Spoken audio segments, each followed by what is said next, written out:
अगर आप आरएस परीक्षा की तैयारी कर रहे हैं तो उत्कर्ष ऐप में चल रहा है शिक्षा महोत्सव, जिसमें उत्कर्ष ऐप के सभी ऑनलाइन कोर्सेज मिल रहा है। Create 78% discount, NG13 coupon code का अप्लाई करने पर 13% का अतिरिक्त डिस्काउंट। साथ ही रक्षाबंधन की खुशी में आपको 100% रिवार्ड पॉइंट जीतने का मौका। लेकिन याद रखना, ये ऑफर केवल 21 अगस्त तक उपलब्ध है, इसलिए आज ही एनरोल करें, इसका लाभ उठाएं। Enrol now. नमस्कार दोस्तों, आप कैसे हैं? मुझे उम्मीद है आप सभी लोग स्वस्थ होंगे, मस्त होंगे और तंदुरुस्त होंगे। Very good evening all of you, very good evening. हम बात कर रहे हैं आरएएस प्रीलिम 2024 के लिए विजय बैच में आज हमारा टॉपिक है विश्व भूगोल में विश्व के प्रमुख घास के मैदान। दोस्तों, आज हम इस टॉपिक के माध्यम से सीखेंगे कि घास के मैदान कितने प्रकार के होते हैं। नंबर दूसरा, कि घास के मैदानों की को कौन कौन से देश में किस किस नाम से जाना जाता है और उनकी विशेषताएं क्या हैं। तो दोस्तों, शुरू करते हैं विश्व के घास के मैदान। जरा देखिए, यहां पर बोर्ड पर आपको अनेक प्रकार के घास के मैदान यहां पर दिख रहे हैं। दोस्तों देखिए, यहां पर एक घास का मैदान आपको यहां पर दिख रहा है, एक घास का मैदान आपको यहां पर दिख रहा है, तीसरा घास का मैदान आपको यहां पर दिख रहा है और चौथा घास का मैदान आपको यहां पर दिख रहा है। जरा मुझे लिख कर के कमेंट्स में बताइए कि आखिर इन घास के मैदानों में आप क्या डिफरेंस देख रहे हो। कोई ना कोई तो भिन्नता है कि अलग अलग घास के मैदान हैं, कि इनमें क्या डिफरेंस देख रहे हो। देखिए, मैं आपको यहां पर बताता हूं कि ये दो प्रकार के घास के मैदान हैं, जहां पर पहला और तीसरा जो घास का मैदान है, इसमें घास कुछ सूखी सी दिखाई दे रही है, कुछ बड़ी सी दिखाई दे रही है। जबकि ये दूसरा और चौथा घास का मैदान है, ये जिस प्रकार से हमारे पार्क में या हमारे घरों में जो हम घास लगाते हैं अपने लॉन में, कि ये बिल्कुल वही कारपेट घास जैसी आपको यहां पर दिख रही है। बिल्कुल। तो ये घास कितने प्रकार की हो गई? ये दो प्रकार की हो गई दोस्तों। क्लियर हुआ? अब तापमान के आधार पर, वर्षा की मात्रा के आधार पर इनका विकास अलग अलग क्षेत्रों में अलग अलग प्रकार से होता है। जरा देखते हैं घास के मैदानों के बारे में। कि देखिए, अब हम बात कर रहे हैं घास के मैदान। देखिए, घास के मैदान। क्लियर? देखिए, घास के मैदान जो है ये दो प्रकार के होते हैं। घास के मैदान हमारी पृथ्वी पर दो प्रकार के पाए जाते हैं। एक तो है उष्ण कटिबंधीय घास के मैदान, एक तो है उष्ण कटिबंधीय घास के मैदान। क्लियर? और एक है शीतोष्ण या समशीतोष्ण घास के मैदान। तो मैं सीधा एक ही लिख देता हूं, टेम्परेट ग्रासलैंड, यानी कि शीतोष्ण घास के मैदान। क्लियर हुआ?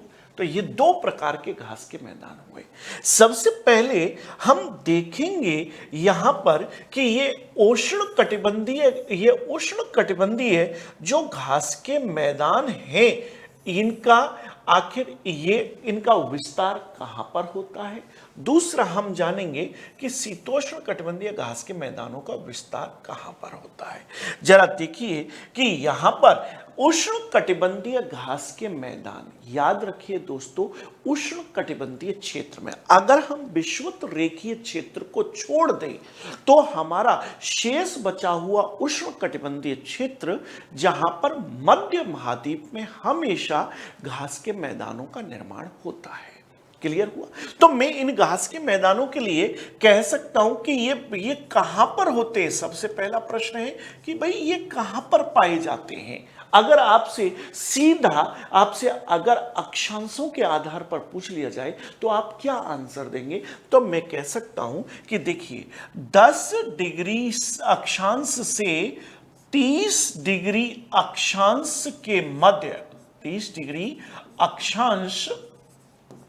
अक्षांश के मध्य 30 डिग्री अक्षांश के मध्य दोनों गोलार्धों में, दोनों गोलार्धों में, क्लियर हुआ, इन घास के मैदानों का विस्तार होता है दोनों गोलार्धों में। लेकिन कहां कि याद रखिए मध्य महाद्वीप में। कहां पर? कहां पर? मध्य महाद्वीप में, मध्य महाद्वीप में, मध्य महाद्वीप में, क्लियर, मध्य महाद्वीप में, क्लियर हुआ। दूसरा कि शीतोष्ण घास के मैदानों का विस्तार कहां से मिलता है, कहां से कहां की ओर मिलता है? तो मैं यूं कह दूं कि भाई वैसे तो 30 से 35 डिग्री अक्षांश उपोष्ण कटिबंधीय क्षेत्र आ जाता है, लेकिन हम कह देते हैं कि हाँ कि 35 डिग्री अक्षांश से 35 या 40 डिग्री अक्षांश से 40 डिग्री अक्षांश से कहा कि 60 डिग्री अक्षांश के 60 डिग्री अक्षांशों के मध्य में इन घास के मैदानों का विस्तार होता है। ध्यान रखिए, इसका मतलब ये नहीं है कि 35 डिग्री अक्षांश पर नहीं होगा, बिल्कुल होता है। ध्यान रखिए, ये डिपेंड करेगा कि ऑप्शन आपको क्या दिया हुआ है। पॉइंट क्लियर हुआ? अब कहां पर? याद रखिए मध्य महाद्वीप में। कहां पर? महाद्वीप के मध्यवर्ती भाग में। तो मध्य महाद्वीप में इनका विस्तार हमें देखने को मिलता है। दूसरा पॉइंट क्लियर हुआ। अब ध्यान रखिए कि नेक्स्ट प्रश्न आता है कि सर इनका निर्माण कैसे होता है। नेक्स्ट प्रश्न आता है कि सर इनका निर्माण कैसे होता है, इनका निर्माण कैसे होता है। देखिए निर्माण के पीछे दोनों के लिए हमारी जो भूमंडलीय पवनें हैं वो इसके लिए उत्तरदायी होती है, इनके निर्माण के लिए।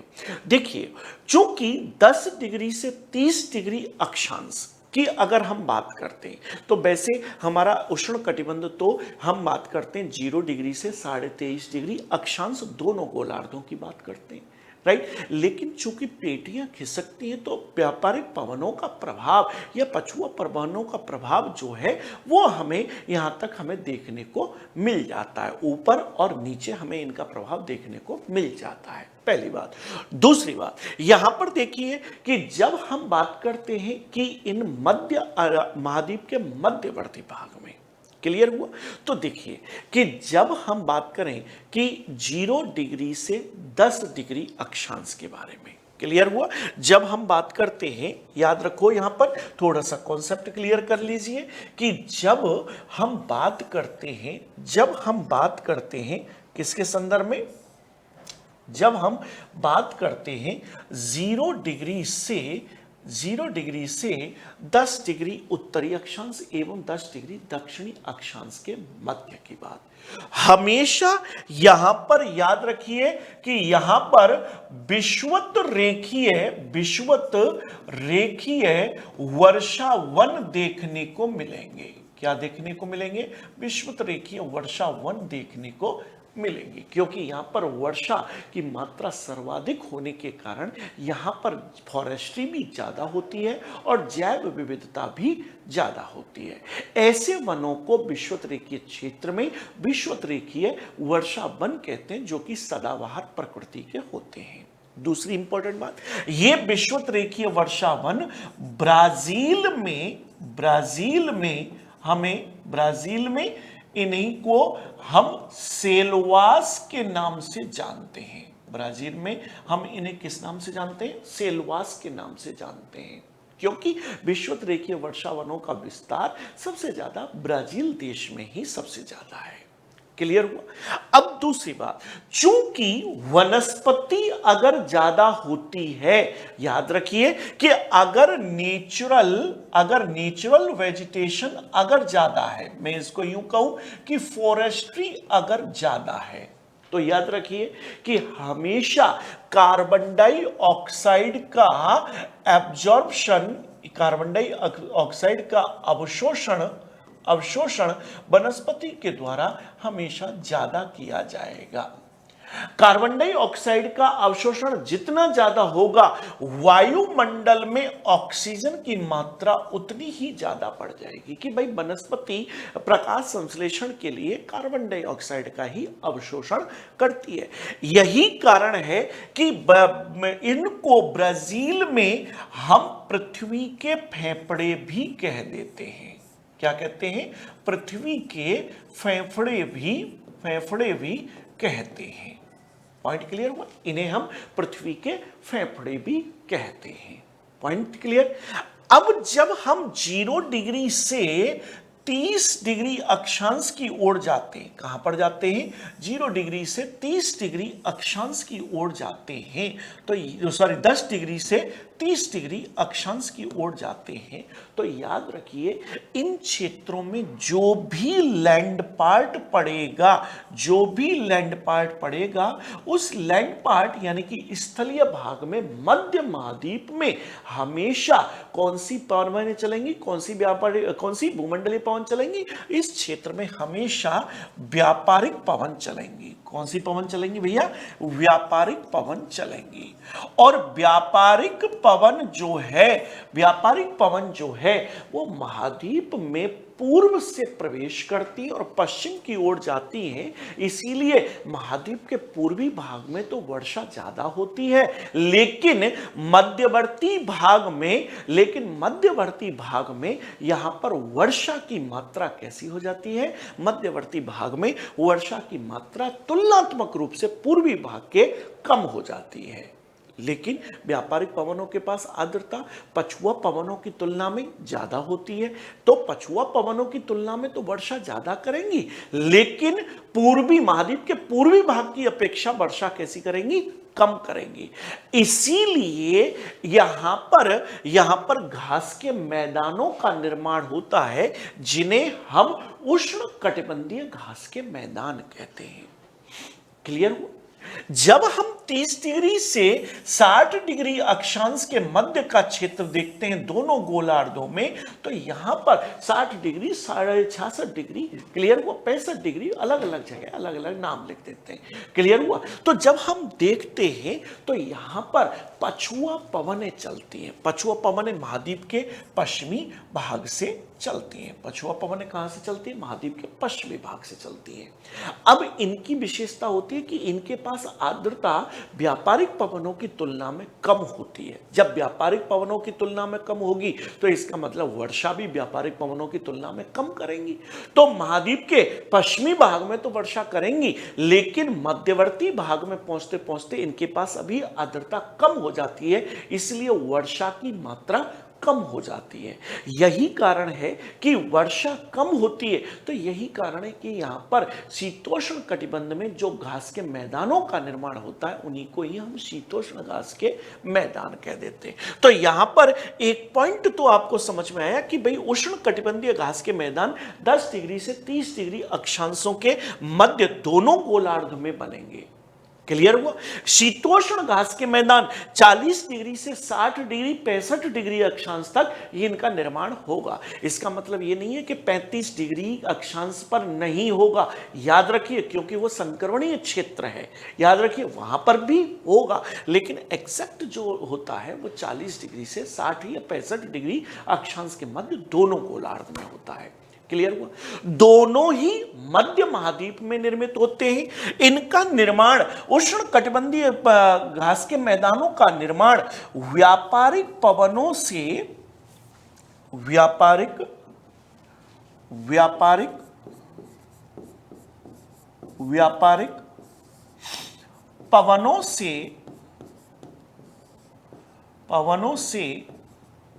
होने वाली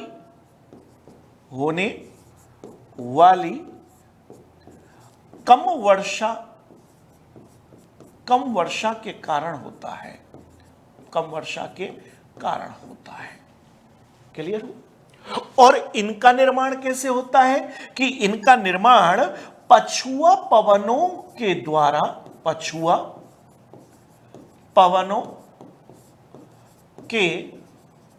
द्वारा होने वाली कम वर्षा से होता है। कम वर्षा से होता है। दोनों में अंतर क्या है? दोनों में अंतर जो आपने यहां पर इस डायग्राम में देख रहे हो कि ये जो बड़ी बड़ी घास की मैदान, जहां वर्षा ज्यादा होगी वहां पर घास की लंबाई ज्यादा होगी, स्वाभाविक सी बात है। और वर्षा किससे ज्यादा हो रही है कि पछुआ पवनों की तुलना में व्यापारिक पवनों के पास आर्द्रता ज्यादा होती है। तो जहां पर व्यापारिक पवन वर्षा कर रही है लेकिन तुलनात्मक रूप से तो कमी कर रही है, तो वहां पर हमेशा ऐसी बड़ी घास के मैदान का निर्माण होता है।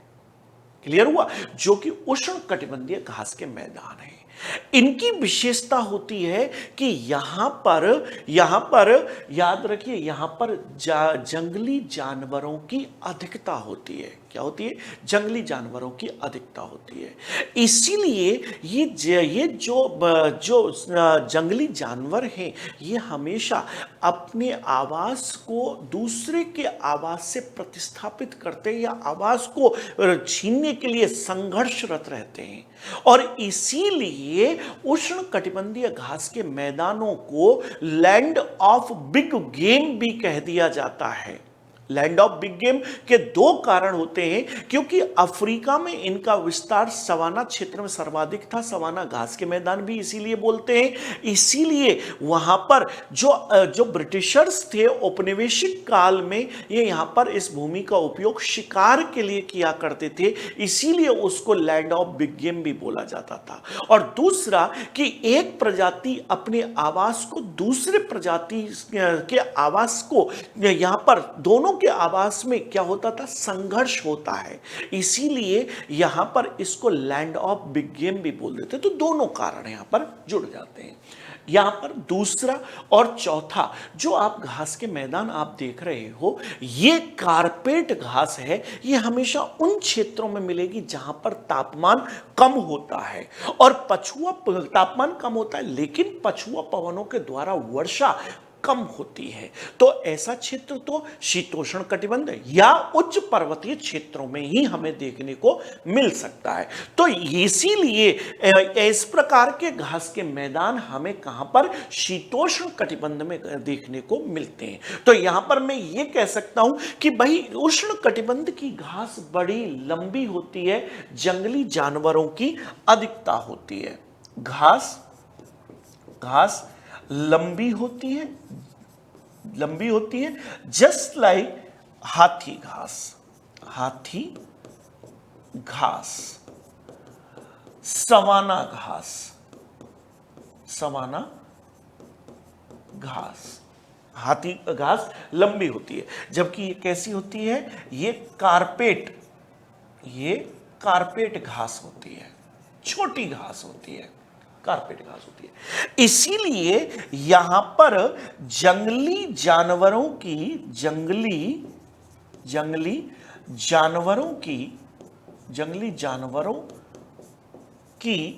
अधिकता होती है। और इन घास के मैदानों का उपयोग जो है वो किस में करते हैं? उपयोग कृषि व पशुपालन में किया जाता है। पशुपालन में किया जाता है। अब कारण क्या है कि देखिए, यहां पर उष्ण कटिबंधीय घास के मैदानों में जो मृदा मिलती है, उष्ण कटिबंधीय घास के मैदानों में जो मृदा मिलती है उसे हम सीरोजॉइम कहते हैं। सीरोजम या सीरोजॉइम कहते हैं। सीरोजम भी लिख देते हैं, सीरोजॉइम भी लिख देते हैं। क्लियर हुआ? और इसमें जैविक तत्वों की कंपैरेटिवली थोड़ी सी कमी होती है। क्लियर हुआ कि यहां पर सीरोजम, इसमें अगर मैं अमेरिकी पॉइंट ऑफ व्यू से बात करूं तो यहां पर अल्फीसॉल, हमें मृदा अल्फीसॉल मृदा देखने को मिलती है। सवाना घास के मैदान या उष्ण कटिबंधीय घास के मैदानों में हमें कौन सी घास देखने को मिलती है? अल्फीसॉल मृदा देखने को मिलती है। ऐसे क्षेत्रों में न केवल अल्फीसॉल बल्कि अल्टीसॉल भी हमें देखने को मिलती है। अब अगर आपसे मृदा पूछ रहा है कि उष्णकटिबंधीय घास के मैदानों में या सवाना घास, चूंकि सवाना घास मिलती है इसलिए इनको हम सवाना घास के मैदान भी कहते हैं, तो सवाना घास के मैदानों में मृदा कौन सी मिलती है, तो आप कह सकते हो सीरोजम या फिर यहां पर अल्टीसॉल या अल्फीसॉल मृदा देखने को मिलती है। अब डिपेंड्स आपको ऑप्शन में क्या दिया जा रहा है। यहां पर शीतोष्ण घास के मैदानों में, यहां पर अगर मृदा को देखा जाए तो यहां मृदा चर्नोजम मृदा देखने को यहां पर मिलती है। कौन सी मृदा देखने को मिलती है, चर्नोजम, या इसे हम चर्नोजोइम के नाम से भी जानते हैं। क्लियर? अब चर्नोजोइम मृदा की विशेषता क्या है कि चर्नोजोइम मृदा में ह्यूमस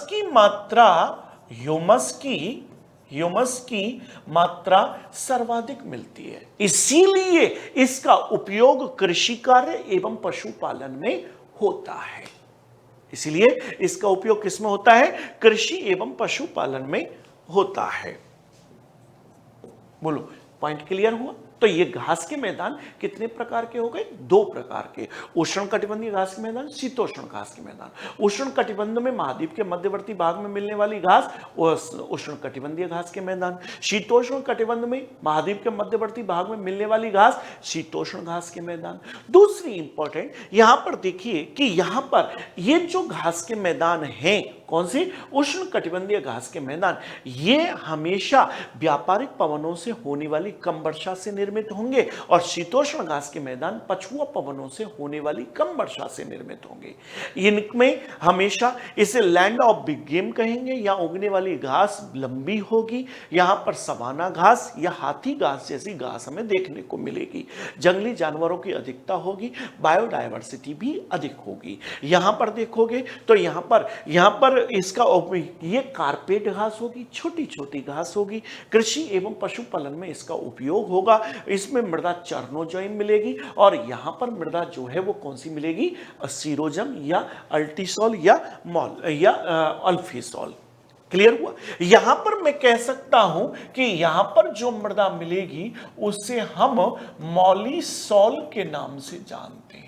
किस नाम से जानते हैं, मॉलीसॉल मृदा के नाम से भी हम इसको जानते हैं। क्लियर हुआ यहां तक?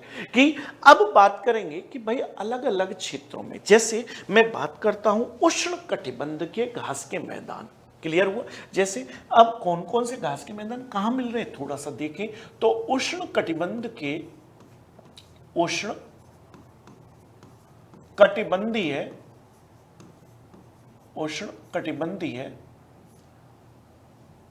घास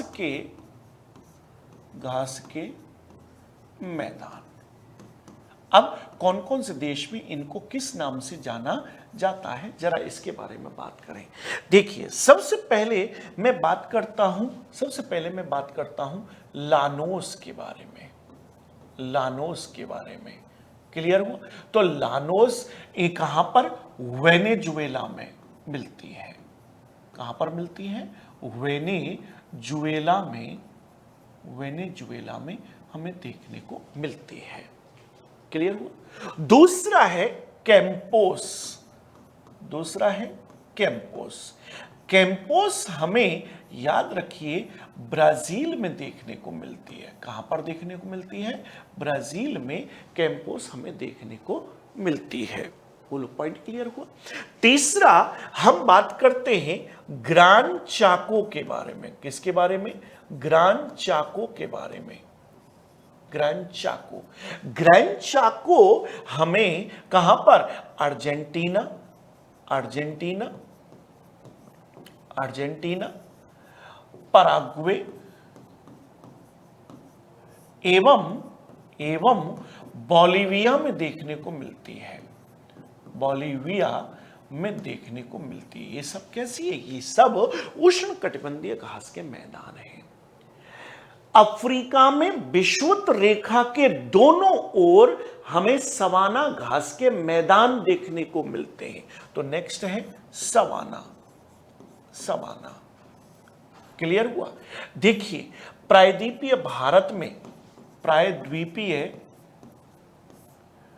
भारत में भी हम इनको सवाना कहते हैं।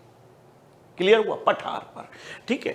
दूसरा, हम यहां पर ऑस्ट्रेलिया में, हम ऑस्ट्रेलिया के उत्तरी भाग में मिलने वाली, ऑस्ट्रेलिया के उत्तरी भाग में मिलने वाली जो घास के मैदान हैं उन्हें भी हम सवाना कहते हैं। और वास्तविकता में अफ्रीका में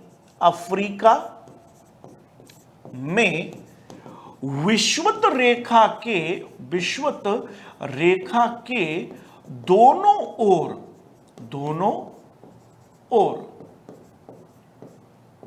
ओर जो घास के मैदान मिलते हैं उन्हें हम किस नाम से जानते हैं? सवाना के नाम से जानते हैं, याद रखिए, क्लियर हुआ। और अफ्रीका में ही इसे हम किसके नाम से जानते हैं? अफ्रीका में ही इसे हम लैंड ऑफ बिग गेम के नाम से जानते हैं। किस नाम से जानते हैं? लैंड ऑफ बिग गेम के नाम से जानते हैं। तो वापस याद कीजिए कि भाई लानोस वेनेजुएला में, कैंपोस ब्राजील में, ग्रैंड चाको अर्जेंटीना, पराग्वे और बोलिविया में। सवाना हम प्रायद्वीपीय भारत में भी इसको सवाना कहते हैं, ऑस्ट्रेलिया के उत्तरी भाग में भी इसको सवाना कहते हैं, और अफ्रीका में विषुवत रेखा के दोनों ओर भी हम इन्हें सवाना घास के मैदान कहते हैं। जहां पर सवाना घास या हाथी घास हमें देखने को मिलती है, इसे हम लैंड ऑफ बिग गेम भी कहते हैं। क्लियर हुआ? चलो नेक्स्ट पॉइंट, अब बात करते हैं कि भाई शीतोष्ण घास के मैदान। नेक्स्ट आता है शीतोष्ण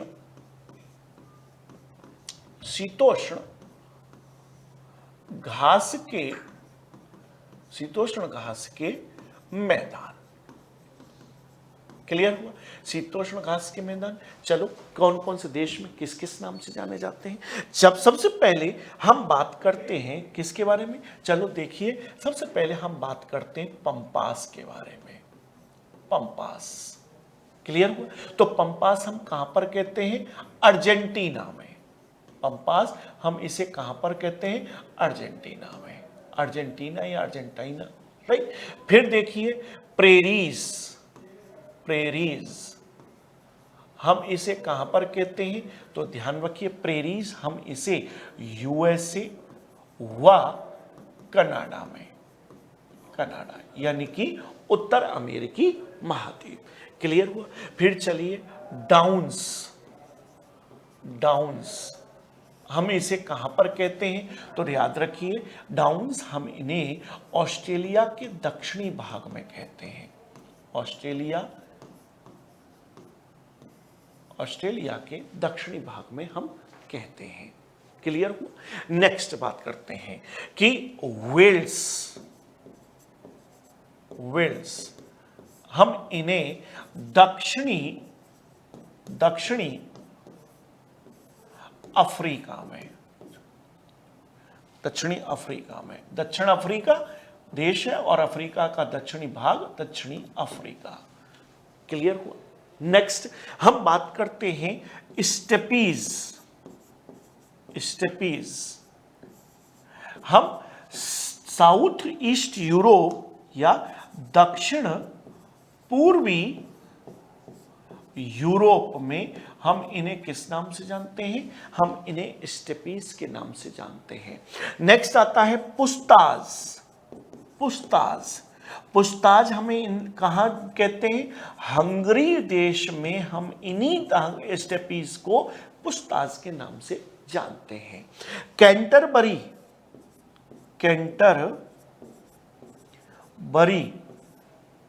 घास के मैदान, ये न्यूजीलैंड में हम इन्हें किस नाम से जानते हैं? न्यूजीलैंड में हम इन्हें कैंटरबरी घास के मैदान के नाम से जानते हैं। तो देखिए कि ये सभी कैसे हैं? ये सभी घास के मैदान शीतोष्ण घास के मैदान हैं जिनका निर्माण किसके कारण हुआ? पछुआ पवनों से होने वाली कम वर्षा से हुआ। पहली बात। दूसरी बात कि यहां पर इन सभी घास के मैदानों में चरनोजॉयम मृदा मिलती है, छोड़ करके वेल्स को। क्लियर हुआ।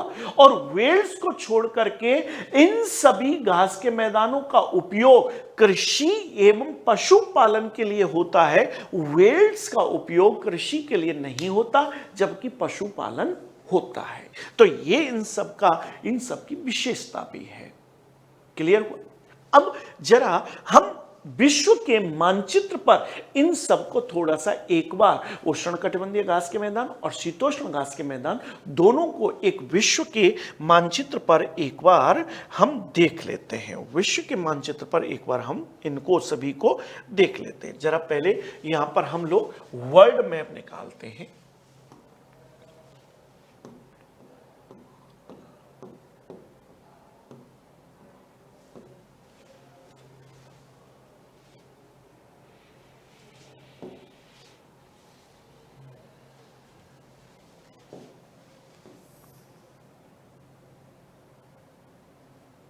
देखिए, ये हमारा विश्व का मानचित्र है। क्लियर हुआ। जरा हम इसके माध्यम से ये जानेंगे कौन कौन से यहां पर कौन कौन सा घास का मैदान हमें यहां पर मिलेगा। क्लियर हुआ। सबसे पहले मैं उष्णकटिबंधीय घास के मैदानों को यहां पर बताऊंगा कि देखिए, यहां पर अगर आप लोग देख पा रहे हैं मेरा, यहां पर ये देश है वेनेजुएला। ये देश कौन सा है? वेनेजुएला। क्लियर हुआ। इस वेनेजुएला में हमें यहां पर जो घास के मैदान देखने को मिलते हैं उष्णकटिबंधीय क्षेत्र है। तो उष्णकटिबंधीय घास के मैदान देखने को मिलेंगे जिन्हें हम लानोस के नाम से जानते हैं। किस नाम से जानते हैं? लानोस के नाम से। यहां पर ब्राजील में हमें जो घास के मैदान देखने को मिलते हैं उन्हें हम कैंपोस के नाम से जानते हैं। किस नाम से जानते हैं? कैंपोस के नाम से जानते हैं। पॉइंट क्लियर हुआ। यहां पर पराग्वे और अर्जेंटीना और बोलिविया में जो हमें घास के मैदान देखने को मिलते हैं इन्हें हम ग्रान चाको के नाम से जानते हैं। किस नाम से जानते हैं? ग्रान चाको के नाम से जानते हैं। क्लियर हुआ। आगे चलिए। अब दूसरा यहीं पर हम बात करेंगे कि दूसरा कि यहां पर जो अर्जेंटीना में हमें शीत ठंडे टेम्परेट जो घास के मैदान मिलेंगे उन्हें हम किस नाम से जानेंगे? पंपास के नाम से जानेंगे। किस नाम से जानेंगे? पंपास के नाम से जानेंगे। पॉइंट क्लियर हुआ। अब चलो दूसरा महाद्वीप देखते हैं हम, अफ्रीका महाद्वीप। अफ्रीका महाद्वीप में मैं यूं कहूं कि भाई अफ्रीका महाद्वीप में ये पार्ट जो है किसका है? ये विषुवत रेखा का पार्ट है। कौन सा है? विषुवत रेखा का भाग है। विषुवत रेखा के दोनों ओर जो घास के मैदान हमें देखने को मिलते हैं उन्हें हम किस नाम से जानते हैं? उन्हें हम एक्चुअल सवाना के नाम से जानते हैं। किस नाम से जानते हैं? सवाना के नाम से जानते हैं। और दक्षिण अफ्रीका के दक्षिणी भाग में यहां पर जो हमें घास के मैदान मिलते हैं इन्हें हम वेल्ड्स के नाम से जानते हैं। किस नाम से जानते हैं? वेल्ड के नाम से जानते हैं। पॉइंट क्लियर हुआ। यही जब हम बात करते हैं कनाडा और यूएसए यानी कि उत्तर अमेरिकी महाद्वीप के बारे में, तो उत्तर अमेरिकी महाद्वीप में हम इन्हें किस नाम से जानते हैं? उत्तर अमेरिकी महाद्वीप में हम इन्हें प्रेरीज के नाम से जानते हैं। किस नाम से जानते हैं दोस्तों? प्रेरीज के नाम से जानते हैं। वहीं जब हम दक्षिण पूर्वी यूरोप की बात करते हैं तो यहीं पर हम इन्हें किस नाम से जानते हैं? स्टेपीज के नाम से जानते हैं। किस नाम से? स्टेपीज। और हंगरी में यही क्या कहलाते हैं? पुस्ताज कहलाते हैं। क्या कहलाते हैं? पुस्ताज। क्लियर हो? हंगरी में यही क्या कहलाते हैं? पुस्ताज कहलाते हैं। यहां देखिए कि ये ऑस्ट्रेलिया में यहां पर आपको जो घास के मैदान मिलेंगे उष्ण कटिबंधीय घास के मैदान। कौन से? उष्णकटिबंधीय घास के मैदान जो आपको देखने को मिलेंगे। ये ब्लू कलर मैंने उष्णकटिबंधीय घास के मैदानों को दिया है। तो इसे हम यहां पर किस नाम से जानेंगे? इन्हें हम यहां पर सवाना के नाम से जानेंगे। किस नाम से जानेंगे? सवाना के नाम से जानेंगे। वहीं यहां पर जो शीतोष्ण घास के मैदान हैं उन्हें हम यहां पर किस नाम से जानेंगे? डाउन्स के नाम से जानेंगे। किस नाम से जानेंगे? डाउन्स के नाम से जानेंगे। पॉइंट क्लियर हुआ। और वहीं यहां पर ऑस्ट्रेलिया के न्यूजीलैंड के दक्षिणी द्वीप में इन्हें हम किस नाम से जानेंगे? कैंटरबरी के नाम से जानेंगे। किस नाम से जानेंगे भाई? कैंटरबरी के नाम से जानेंगे। तो ये हमारे घास के मैदान है जिसको हमने मानचित्र पर लिया है। क्लियर हुआ। अब जरा एक एक थोड़ा सा जिसकी विशेषताएं प्रमुख है उसके बारे में हम यहां पर बात कर लेते हैं। देखो भाई कि सबसे पहले हम बात करेंगे प्रेरीज घास के मैदान के बारे में। ये तो आपको पता लग गया कि भाई प्रेरीज घास के मैदान कहां पर है कि यूएसए व कनाडा में स्थित हैं, यानी कि उत्तर अमेरिका में स्थित है। दूसरा, इन घास के मैदानों में हमेशा चिनूक पवन चलती है। कौन सी पवन चलती है? चिनूक पवन चलती है, जिसे हम हिमबख्शी पवन भी कहते हैं, स्नो ईटर भी कहते हैं, जो कि यहां गेहूं की खेती के लिए उपयोगी है। क्लियर हुआ। प्रेरीज घास के मैदान की बात कर रहे हैं। वहीं दूसरा, पंपास में पंपेरो हवा चलती है। कौन सी हवा चलती है? पंपेरो हवा स्थानीय हवा है जिसे हम पंपेरो कहते हैं। तीसरी बात कि ये जो पंपास घास के मैदान हैं इनमें कृषि भी होती है और पशुपालन भी होता है। कृषि के रूप में गेहूं का अर्धचंद्राकार भाग यहीं पर हमें अर्जेंटीना, पराग्वे में और उरुग्वे में भी हमें देखने को मिलता है। Basically Argentina, right. और दूसरी बात यही कारण है कि यहां पर पशुपालन के रूप में गाय पाला जाता है और विश्व में अपने गौ मांस के या मांस प्रसंस्करण उद्योग के लिए या डब्बाबंद मांस के लिए ये बहुत फेमस है पंपास घास के मैदान। पहले ये उपजाऊ नहीं हुआ करते थे, लेकिन ये यूरोप से अल्फा नामक घास यहां पर ला करके लगाई गई। अब उसमें क्या था कि वो फलीदार पौधा था, जो कि फलीदार पौधे जिनको हम लेग्यूम वनस्पति कहते हैं, इनके जड़ों में ये राइजोबैक्टीरिया या नाइट्रोसोमोनास यहाँ पर मिलता है, जिसके कारण ये नाइट्रोजन का स्थिरीकरण करते हैं। इसीलिए ये घास के मैदान कालांतर में कैसे हो गए? उपजाऊ हो गए। क्लियर हुआ। इन बातों को मेरी को नोट करते रहिएगा। नेक्स्ट आते हैं वेल्ड। मैंने आपको बता दिया कि यहाँ पर चरनोजॉय मृदा नहीं है, कृषि कार्य नहीं हो रहा, लेकिन पशुपालन तो होता है। क्लियर हुआ। आगे चलते हैं। नेक्स्ट बात करते हैं डाउन्स के बारे में। बहुत इंपॉर्टेंट, मुरे डार्लिंग नदी बेसिन में जो घास के मैदान है उन्हें हम डाउन्स के नाम से जानते हैं। क्लियर हुआ। नंबर एक बात डाउन्स के लिए। दूसरी बात याद रखिए कि यहां पर इसका उपयोग, डाउन्स का उपयोग भी कृषि एवं पशुपालन के लिए किया जाता है।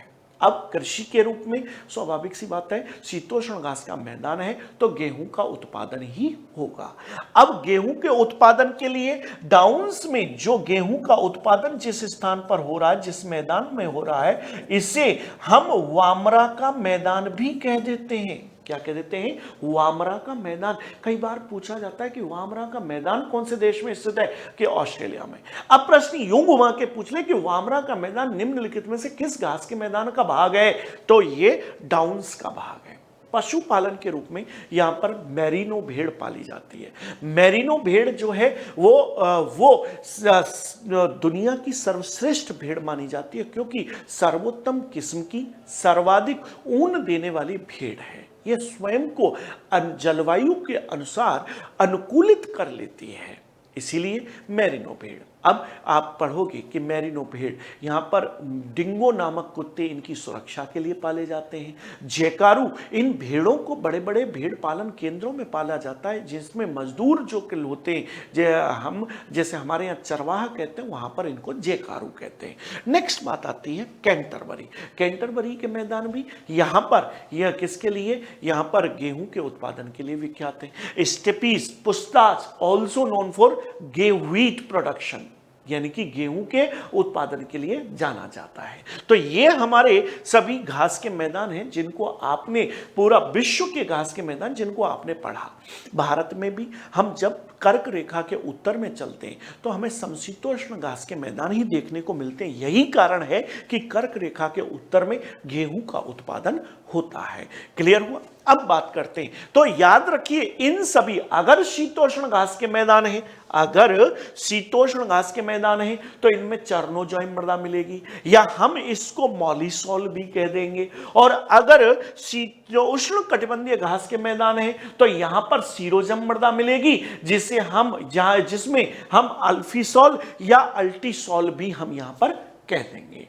क्लियर हुआ? तो ये हमारे घास के मैदान हैं जिनको आपने आज विश्व के घास के मैदानों को आपने यहां पर सीखा है। तो दोस्तों अब यहां पर मैं आपको एक इंफॉर्मेशन यहां पर देना चाहूंगा कि इंफॉर्मेशन में देखिए सबसे बड़ी बात XXX खुशियां कि हमारा जो उत्कर्ष परिवार है, उत्कर्ष ऐप में RAS एग्जाम के सभी ऑनलाइन कोर्सेज पर राइट फ्लैट 78% का डिस्काउंट तो मिल रहा है, लेकिन प्लस अगर देखा जाए तो 13% का अतिरिक्त छूट भी मिल रही है अगर आप NG13 कूपन कोड को यूज करते हो तो, कि 78% तो मिलेगा ही मिलेगा, लेकिन एक्स्ट्रा 13% और मिलेगा।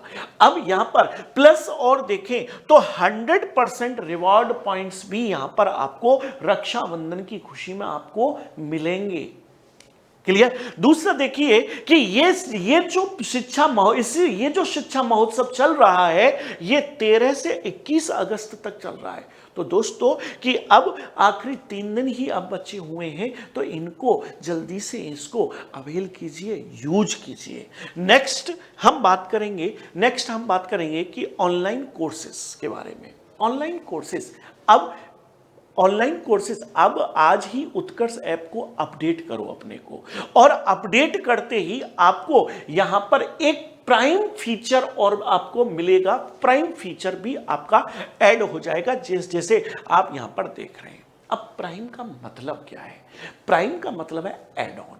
एड ऑन मतलब देखिए कैसे, कि देखिए कि यहां पर 2 कोर्स हैं, एक तो है प्राइम और एक है स्टैंडर्ड। प्राइम और स्टैंडर्ड को अगर हम कंपैरिजन करते हैं तो देखिए यहां पर 1500 आवर्स की क्लासेस, रेगुलर क्लासेस मिलती है, लाइव एवं रिकॉर्डेड क्लास मिलती है। यहां पर भी 1500 घंटे की लाइव एवं रिकॉर्डेड क्लास मिलती है।